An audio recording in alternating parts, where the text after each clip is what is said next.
Hi all, welcome back. Probably like you lot, I've got a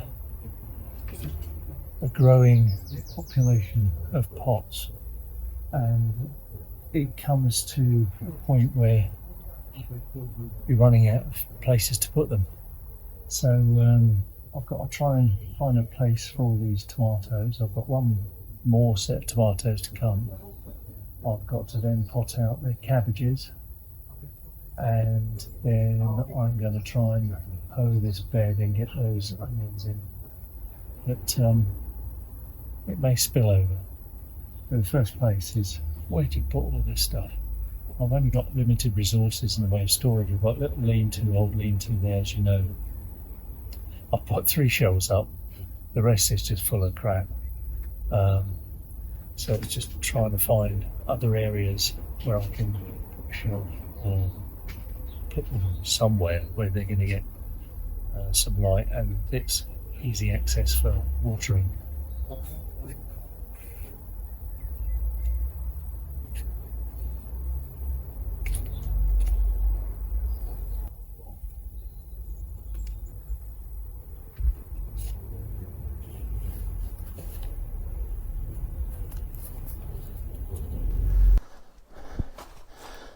I'll try with some along here to start with.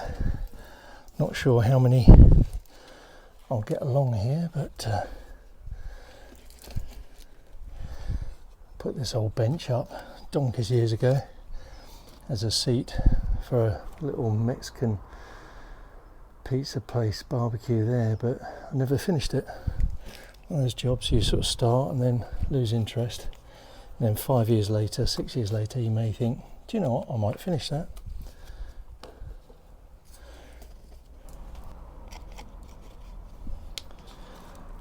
It gets a little bit of sun here in the mornings, not so much in the afternoon evenings. See how many more I can get up here.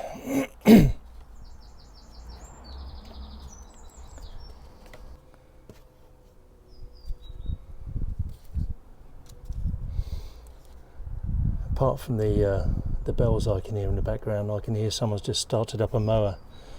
It's that time of year.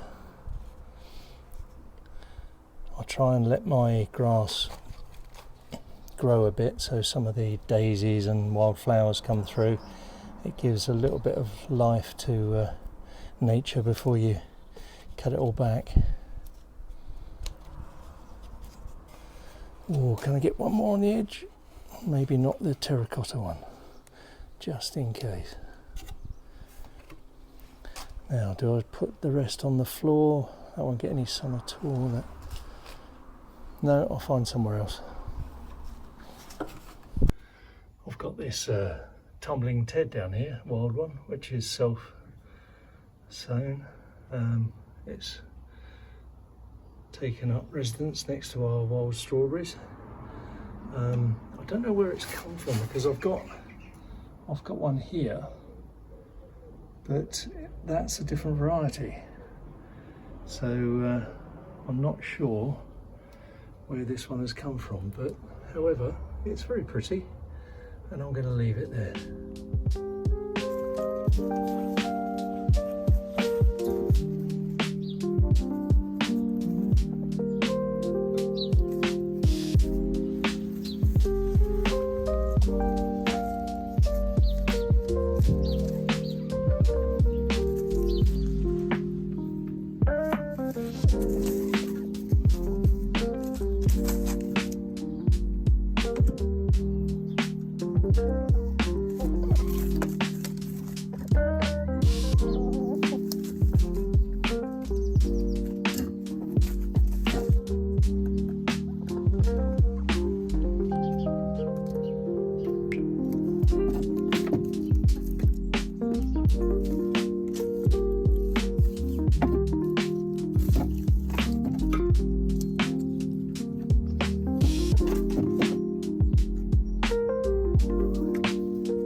This poor honeysuckle is covered, as you can see, in these bugs.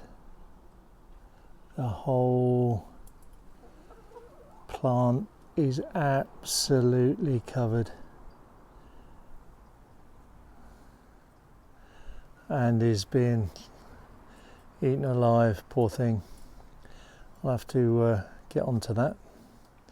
Mind you, the ones I pick off or shake off from up here, I shake down and the girls seem to enjoy them. So my cabbages are going to be stunted if they're left in there too long. They won't get the nutrients, they'll be stunted, and so it's going to affect the end result. So we've got to get them into a bigger area individually and give them a bit of a feed.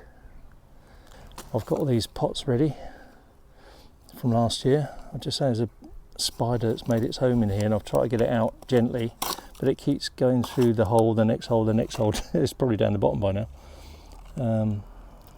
Is he there? No, he's not there. He's gone further and further down. Oh, there he is. Oh, he's only a small one.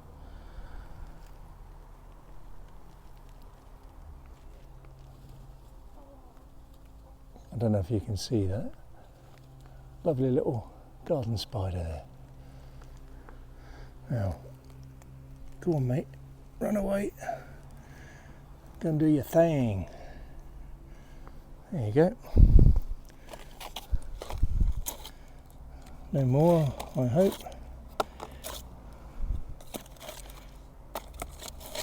No. He was the only one. Right, let's get cracking.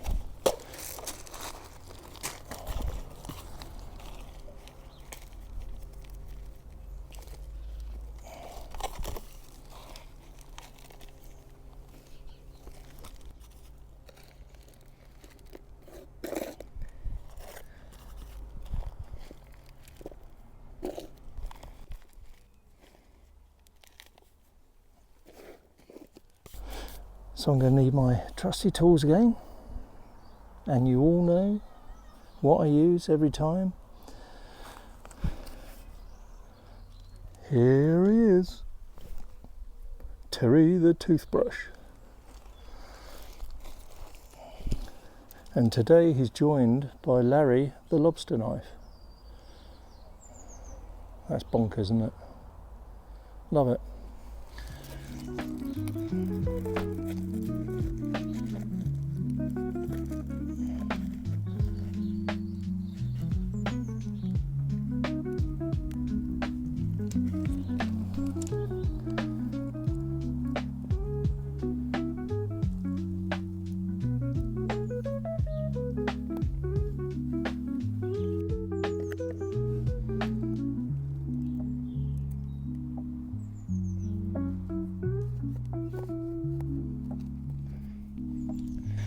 Right, I'll switch over because this can get boring. So we're back with Terry and Larry. We're doing the last few on this batch. I'll have a few more to do afterwards.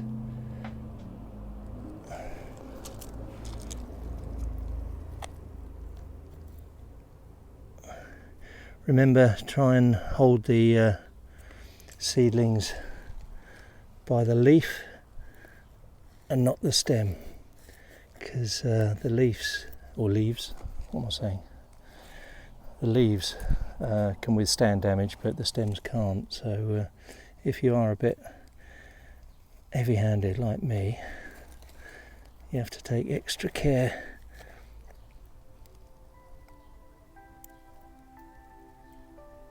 Oh bugger, I've got some doublies here. They're all intertwined. Oh well. I've got three, look, all together. What do I do there? Plant this one, or try and split? I'm going for the split.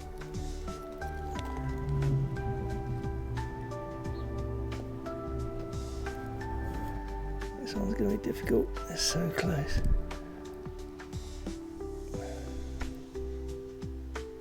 Come on, please, please. There we go.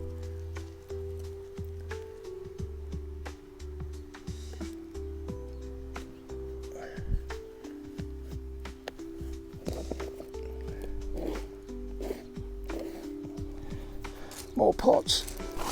Right, got some more pots. It's getting warm. I'm leaking a bit under this hat. It's going to get up to about between 23, 24 today, and it's not even May yet.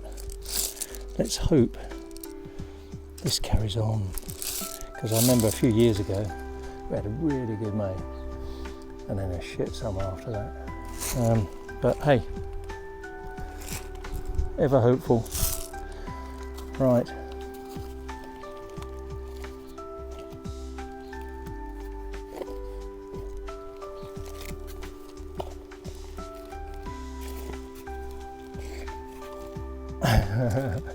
Reusing pots, look.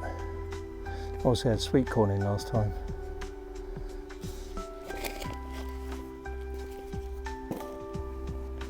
And now, Larry, do your thing. Oh, got one out already.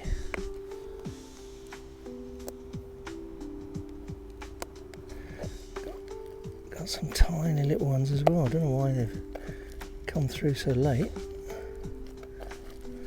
Just got to try and get underneath them and prise them up a bit off the base.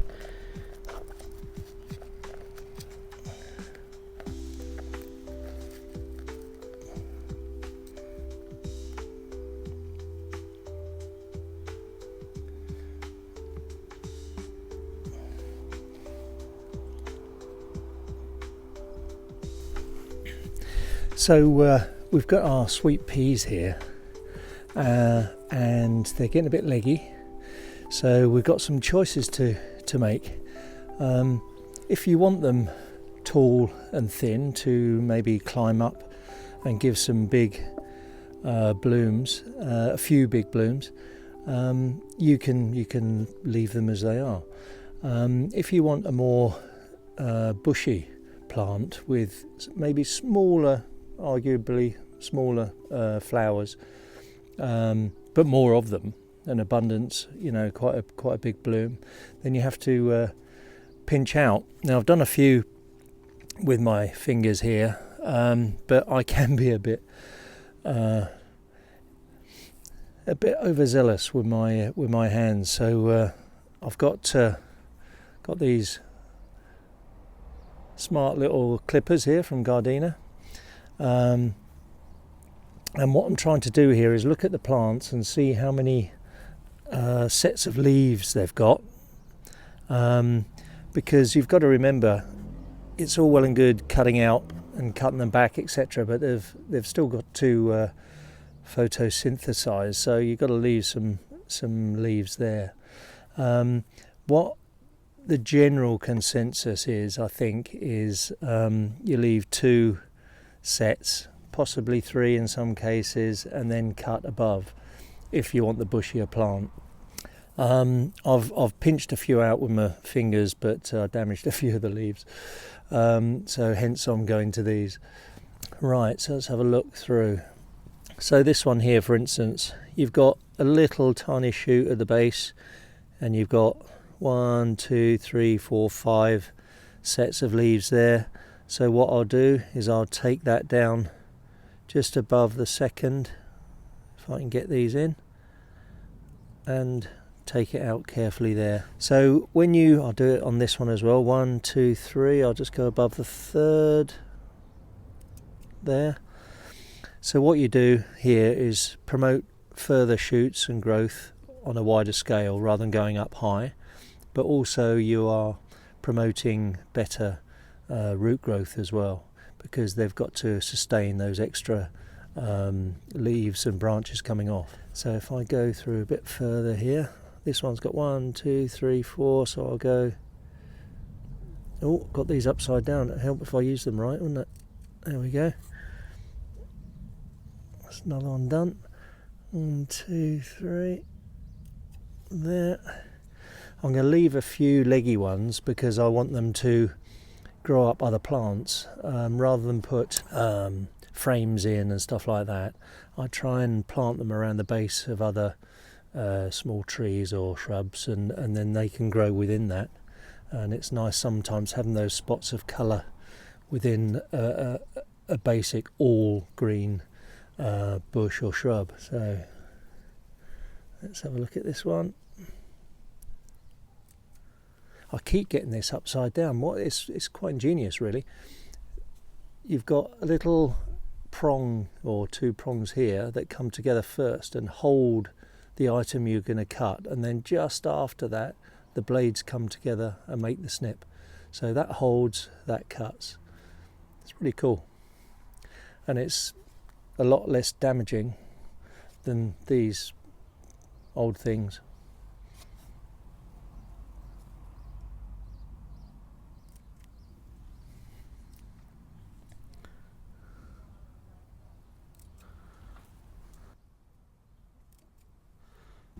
Some are sending out tendrils already, so it proves they need potting on or cutting back.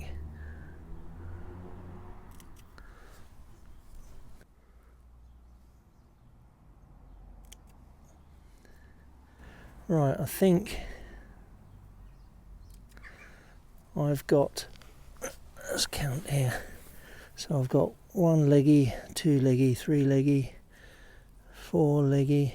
That'll do me for the climbers, and then the rest I think I'll snip for a more bushy plant.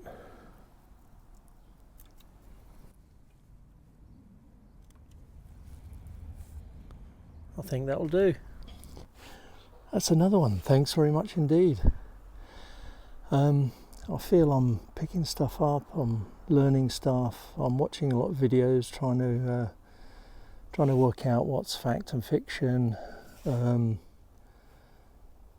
Hugh Richards has been a big inspiration for me, but as you know, I just do stuff, and if it goes well, great. If not, I don't do it again.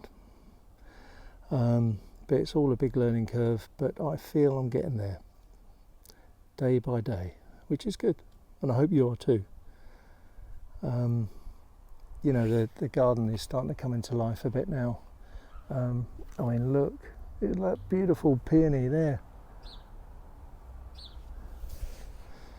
So I'll wrap it up now anyway, before I ramble on. Do what makes you happy, keep gardening, and we'll see you next time.